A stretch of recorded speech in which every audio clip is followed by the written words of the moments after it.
태극신검 이해를 시작하겠습니다. 저번 시간에 마음에서 발견되는 기능들을 살펴보았죠. 우선 창조와 파멸의 기능을 살펴보겠습니다.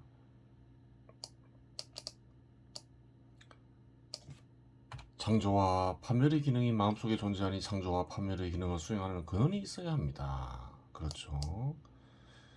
기능이 있고 작용이 있으면, 기능의 작용이 있으면 그걸 일으키는 대상이 있겠죠. 그것을 근원으로 표시하고 있죠. 근원을 찾아가고 있는 거죠.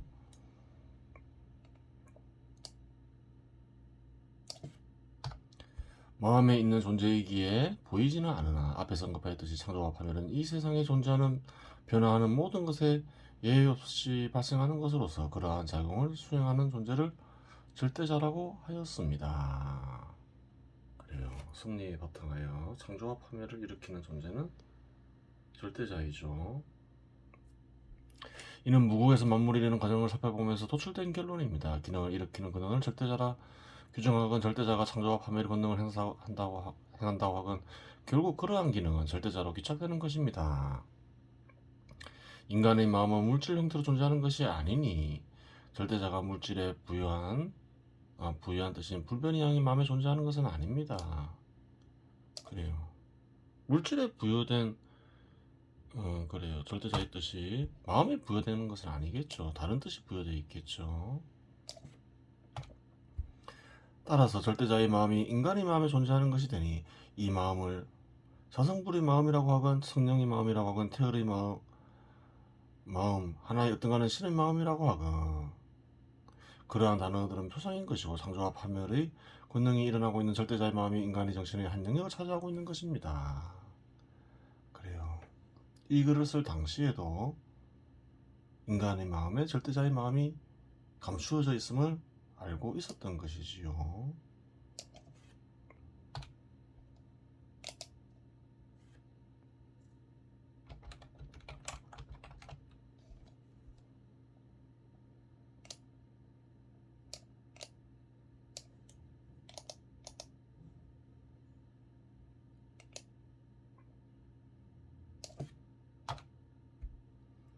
그러면 절대자가 마음에 자리 잡고 있는 형태를 알아보아야 하는데 어떻게 자리 잡고 있을까 그런 생각을 했던 것이죠.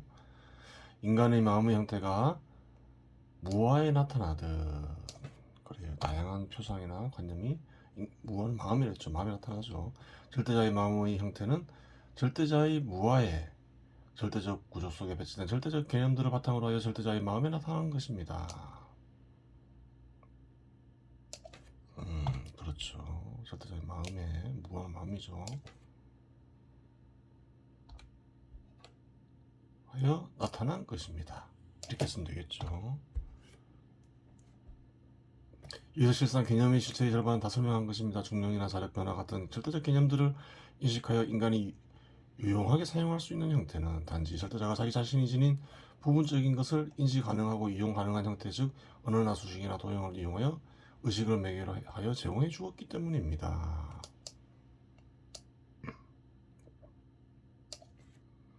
그래요.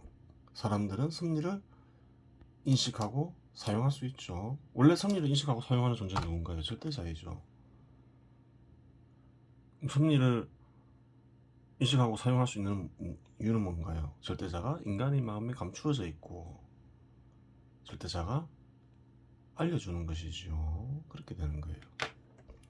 쉽게 얘기해서 자기 자신이 자기 자신의 일부에 대한 얘기를 해준 것이죠.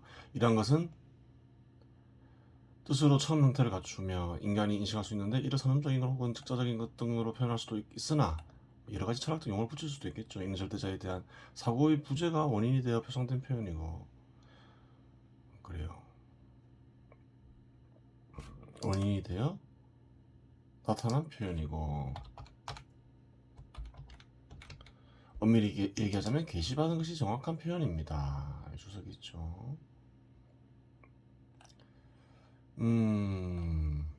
섭리를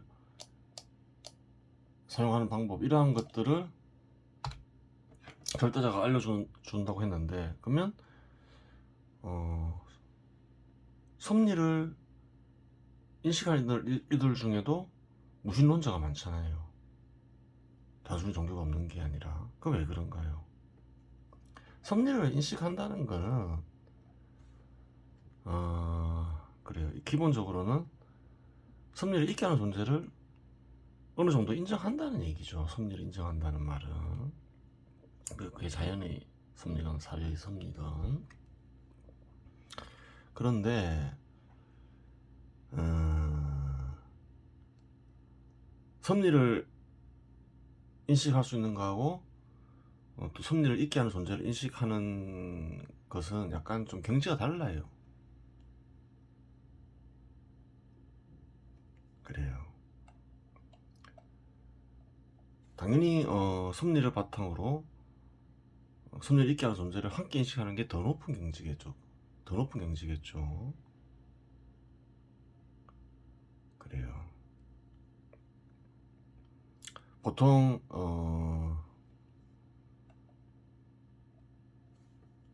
그래요. 도가에서는 어떻게 분류하나요? 섭리를 인식한다. 섭리를 인식하지만 섭리를 섭리를 있게 하는 존재를 인식하지 못한다. 그러한 자를 신선으로 인정하긴 하는데 가장 낮은 단계의 신선, 인선이라고 보통 얘기를 하죠. 그리고 섭리를 인식하고 동시에 신까지 인식하는, 나아가서 신까지 인식하게 되면 뭐라 하나요? 지선이라 하죠. 인선보다 높은 단계죠. 그래요. 지선보다 더 높은 경지는 뭔가요? 이런 신을 인식했으니 신으로 부여된 사명을 다 행하고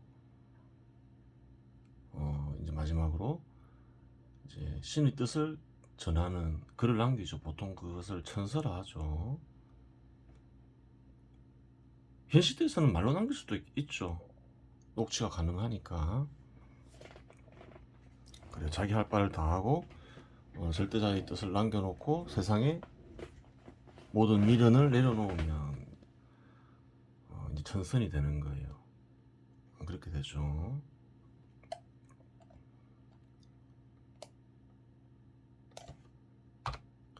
마음에서 발생하는 창조와 파멸의 형태를 살펴보겠습니다. 창조와 파멸작용이 행해지기 위해서는 창조와 파멸작용이 행해지는 작업공간과 같은 것이 있어야 합니다. 작업공간과 같은 것, 그것이 선천적 무아입니다. 개념과 개념을 이루는 구조를 제외하고 작업공간과 같은 그것만 간주하면 그것은 인간이 태어나면서 누구나 갖추고 있는 것이니 선천적인 것이라고 보아야 합니다. 감성은 여러 의미로 사용되지만 마음을 탐구하는 이들에 의해 선천적인 무아가 지닌 속성을 가리키는 의미로 사용되기도 합니다. 볼까요? 우리가 대상에 의하여 촉발되는 양식을 통해서 표상을 얻게 되는 능력을 감성이라고 부른다. 그러므로 감성을 통해서 대상이 우리에게 주어지는 것이다. 감성은 어떤 능력이죠. 표상을 얻게 하는 능력. 그래요. 그러한 능력이 선천적 무아에 있죠. 선천적 무아에서 표상이나 뜻이 나타나니까. 선천적인 무아의 개념들이 구조를 이루며 존재합니다. 거기에 창조와 파멸작용이 일어납니다. 그런데 창조와 파멸 형태는 무아의 상태에 따라 그 형태가 결정되는데 무아의 상태가 어떠한 상태인가라는 문제가 발생합니다. 아 맞다, 그 전에 주석이 있죠. 그래요. 섭리를 인식하고 사용하는 방법을 절대자가 알려준다. 그 아는 이들은 알았죠. 마음에 이런 신이 있고 그래요. 물론 이러한 사실을 신과 마음을 탐구하는 고대인들 중에서 아는 이들이 있었다. 이사야서에 나오죠. 성경의 농부가 씨를 뿌리려고 날마다 밭을 갈겠느냐, 제 땅을 뒤집고 썰이지만 하겠느냐. 그보다는 밭을 고르고 나서 검정풀 씨를 뿌리고 소해양 씨를 뿌린 다음 줄줄이 밀을 심고 적당한 자리에 보리를, 가장자리에는 귀리를 심지 않느냐. 이렇게 하느님께서 그에게 법칙을 일러주시고 그를 가르쳐 주신다. 섭리와 섭리를 이용하는 방법을 이사야는 그래요. 하나님이 가르쳐 준다고 하죠. 어디서 가르쳐 주나요? 마음에서 가르쳐 주겠죠. 또 검정풀을 타작기로 떨지도 않고 소해양 위로 수레바퀴로 굴리지도 않는다. 오히려 검정풀은 막대기로 소해양을 막작대기로 두드린다. 미라를 바스지도록 학들겠느냐? 아니다. 무턱대고 떨치지 않는다. 수레바퀴를 돌릴 때에도 말들이 미라를 바스지 않게 한다. 이것도 망군이 주님께서 가르쳐 주신 것. 그분의 뜻은 놀랍고 그분의 지혜는 위대하다. 이사야는 BC 7세기에 활동한 선지자로 알려져 있다.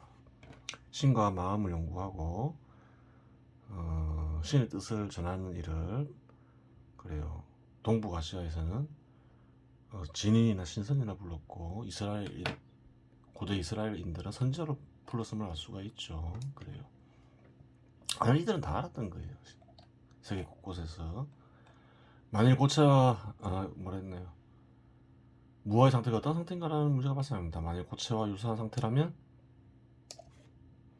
떼어내고 붙이고 그 반복되는 것이고 액체나 기체와 유사한 상태라면 흐름에서 나타난 것과 같이 창조작용과 판별작용이 동시에 작용하는 것입니다.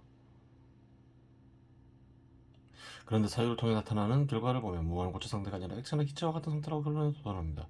예를 들어 우주공간은 끝이 없다를 부정해보면 우주공간은 끝이 있다가 됩니다. 없다가 있다로 변경되었을 뿐입니다. 없다라는 개념을 구성하는 위치에 있다라는 개념이 밀고 들어갔을 뿐입니다. A와 B 둘 중 하나를 선택하는 경우도 A를 선택할까? 아니면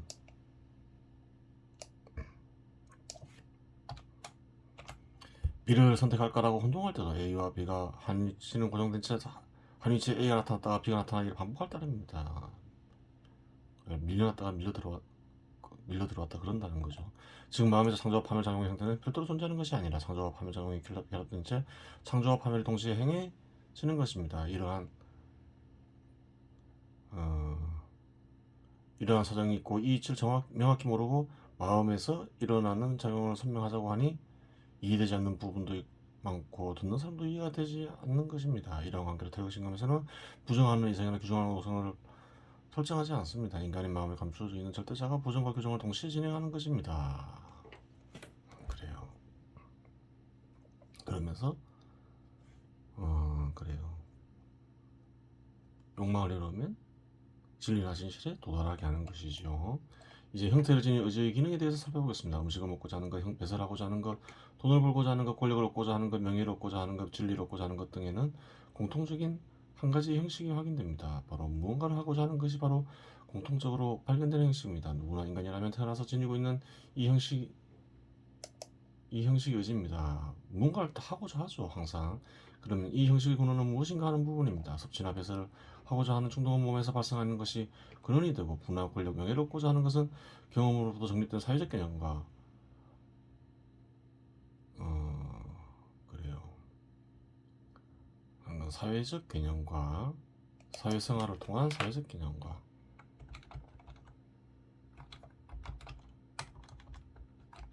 사회적 개념이라 해야 되겠죠, 그냥. 사회적 개념과 몸을 통해 겪거든 경험이 결합되어 오는 힘입니다. 분화, 권력, 이런 사회적 개념이 있죠. 사회적으로 형성된 개념이 있어요. 근데 그런 것을 왜 추구하나요? 경험을 통해서 좋다고 생각하니까 사람들이 추구하겠죠. 그 말인 거죠. 그래요. 사회적 개념의 경우 무아에 형성된 개념이 무언가를 하고자 하는 것을 형식과 결합하여 형태를 지닌 의지가 됩니다. 경험 역시 무아의 마음이죠. 마음에 형성된 개념이 무언가를 하고자 하는 것을 형식과 결합하는데 이 경우는 즉각적인 몸의 고통이나 쾌락이 의지에 영향을 미칩니다. 그렇죠. 고통과 쾌락에 영향을 미치죠. 그런데 사회적 개념은 인류가 문명을 형성하며 드러난 개념이고 문명이 드러나기 전에는 몸과 관련된 생명적 개념만 존재했지요. 짐승과 다를 바 없었던 거죠. 문명이 드러나기 전에는 몸과 관련된 의지가 존재하지 않았다면 인간은 생존할 수 없었겠지요. 따라서 의지의 근원은 생명입니다. 그리고 의지가 왜 생겼는지 따져보면 생명이 되는 거죠. 사회적 개념의 의지와 결합할 수 있는 것은 생명에 필요한 행위, 범주의 부와 권력과 명예와 같은 사회적 개념이 포함되어 있기 때문입니다. 즉 의지가 포섭될 수 있는 대상의 범위가 넓어진 것으로 볼 수 있습니다. 짐승일 때 가질 수 있는 의지와 문명을 가졌을 때 가질 수 있는 의지 종류는 종류 수가 다르죠. 그래 생명에서 비롯된 의지가 벗어날 수 있는 대상이 훨씬 넓어지게 된 거죠. 그렇게 되는 거예요. 그래요. 그 다음에 태열금화종지를 보겠습니다. 여기서부터 하면 되죠. 종지행거, 종지, 태열금화종지에서 말하는 뜻을 얘기하겠죠. 그 뜻을 행하여 가기 위해서는 태물금화종지에서 전하는 뿌리가 되는 뜻을 행하여 가기 위해서는 혹은 중요한 뜻을 행하여 가기 위해서는 별무구진지거 별도로 나아가는 방법이 따로 있는 것이 아니다. 그렇게 얘기하고 있죠. 그래요. 나아가는 방법이 별도로 있는 것은 아니라 지제순상 어창 순수한 생각을 이곳에 단지 순수한 생각을 이곳에 두는 것이다. 있게 하는 것이다. 이곳은 어디를 했나요? 이런 식의 마음이 되겠죠. 순수한 생각은 뭔가요? 욕망을 내려놓은 생각. 능엄경운 순상즉비. 능엄경에서 말하기를 능엄경 어떤 글인가요? 능엄경 705년 인도 승려 반남 일제에 의해 전래되고 번역되었다고 알려져 있으나 중국에서 성립된 성경으로 알려져 있기도 하다. 그래요. 중국에서만 중국에 널리 알려진 말들이 많이 첨가돼서 그런 거죠. 그래요. 어떤 불경이 있었는데 중국에서 유행하는 견해들과 결합되었다고 봐야 되겠죠. 능엄경운 순상즉비.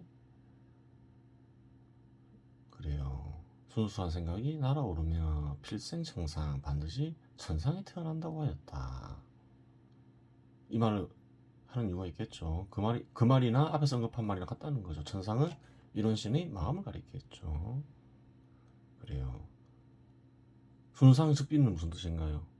욕망을 내려놓은 생각이 날아오른다. 욕망을 내려놓은 생각이 이런 신의 생각이 든다. 그 말을 가리키겠죠. 그러면 반드시 천상이 태어난다. 이런 신의 마음이 태어난다.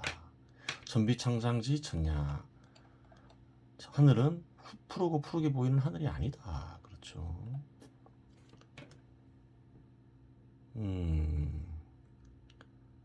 하늘은 푸르고 푸르게 보이는 하늘이란 뜻이 있죠. 그런데 신과 마음을 탐구하는 이들은 천을 주로 어떤 뜻으로 쓰나요? 신, 신을 대신하는 말로 쓰기도 하고 그래요. 신의 마음을 뜻하는 신의 마음을 천으로 표현하기도 해요.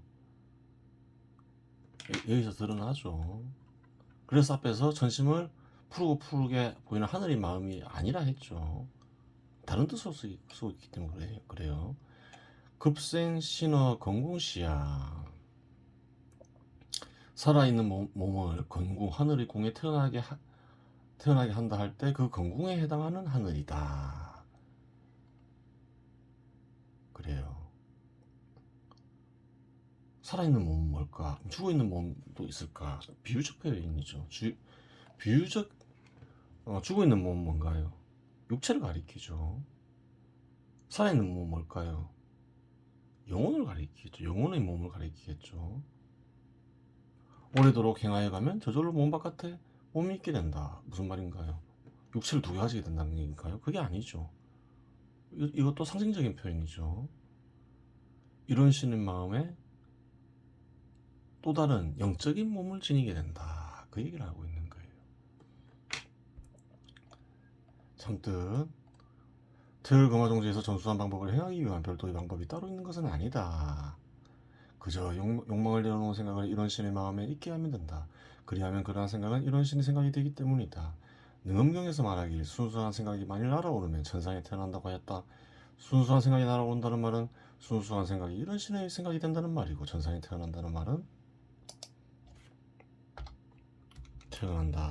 말은 영혼이 이런 신의 마음에 태어난다는 말을 가리킨다. 오래도록 이러한 일을 행하여 그러면 영혼은 마음의 물질 구성된 몸이 아닌 영으로 이루어진 몸을 얻게 된다. 그래요. 이번 시간은 여기서 마치겠습니다.